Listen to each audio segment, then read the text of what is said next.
Hello and नमस्कार friends, मु निखिल। आपण माने देखुछंती माइंड वाला दोस्त।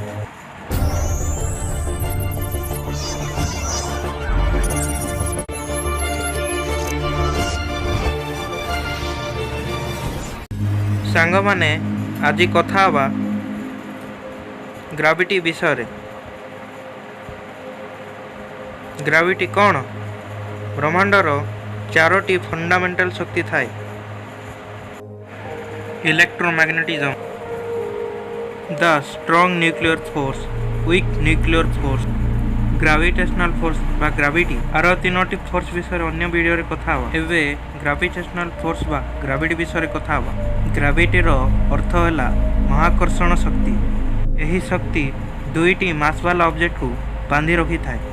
एहार सबुठ बड़ प्रमाण होची जे आमे माने पृथ्वी उपरे अछु। ग्राविटी पाई ही आमे माने पृथ्वी उपरे अछु, नहले तो आम माने महाकाश को उड़ी पड़े था। उदाहरण आमे एंड आम चेयर दीटा मास वाला जिनस। एथिरे मध्य ग्राविटी अछि किंतु बहुत स्मॉल स्केल रे। ताहाले आमे माने कोन सतरे जानछु ग्राविटी कोन? केवल ताहा एक बड़ ना ताठू अधिक किछि? चलंतु जानिबा। ग्राविटीर आरंभ 1700 शताब्दी रे होइथिला। आम्भे माने जहाकू न्यूटन बोली जानिछु, से एक सेव गछ तले बसिथिले ओ तांको उपरे सेव पड़िला। न्यूटन भाबिले सेवटी उपरकू न जाई तळकू कांकी पड़िला। जदि तांके नड़िया गछ तले बसथान्ते ताले ग्राविटीर कोन होइथान्ता? न्यूटन भाबिले सेव एवं अन्य जिनस माने सबुबले तळकू कांकी आसथान्ती, आकाशरे की पाई रही जांतीनी। तापरे न्यूटन बहुत रिसर्च कले। न्यूटन को एहा धरा पड़ला जे एहा एक शक्ति जार ना तांके ग्राविटी बोली दे। ग्राविटी दुईटी मास वाला ऑब्जेक्ट को टाणे बा बांधी रखे। न्यूटन एहा जानी नथिले जे ग्राविटी एनर्जी को भी प्रभावित करिथाय। न्यूटन एक फॉर्मूला मध्य बाहर करथिले जार साहाय्य रे आमाने महाकाश को यात्रा करिथाउ किंबा कृत्रिम उपग्रह मध्य छाड़ी थाउ। न्यूटन केवेले कहि पारि नथिले जे ग्राविटी काम केमिति करिथा। ग्राविटी बाहरिबर 2 शताब्दी परे प्रोफेसर अल्बर्ट आइंस्टाइन, जे कि स्पेशल थ्योरी ऑफ रिलेटिविटी पाई आम माने जानिछु, आइंस्टाइन जानिथिले जे लाइट ठू अधिक स्पीड रे आम ब्रह्मांड रे केउ वस्तु भी गति करि पारि न थाए। एथिपाई न्यूटन को लॉ एवं आइंस्टाइन को भितरे मत भिन्नता देखा जाइथिला।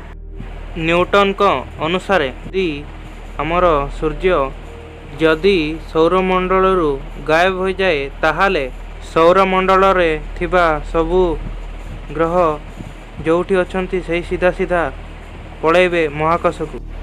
किंतु आमे माने जानिछु जे सूर्यर आलोक पृथ्वी को आसीबा को 8 मिनिट समय लागि थाए। किंतु न्यूटन को अनुसार ग्राविटी 1 सेकंड मध्य रे ही गायब हे जिवो। एहार अर्थ ग्राविटी आलुओठू भी अधिक स्पीड रे गति कला। यही कथा आइंस्टाइन को बिल्कुल हजम हेलानी। 10 वर्ष रिसर्च कला परे एकर जनरल थ्योरी ऑफ रिलेटिविटी रु प्रमाण कले जे लाइट एवं ग्राविटी एका भलिया। ग्राविटी एक बल नुह, एक एमिति जिनस जे ग्राविटी रो प्रभाव रे स्पेस टाइम फैब्रिक रे मास रो अनइवन डिस्ट्रीब्यूशन रे कर्व कर दिए बा धसई दिए।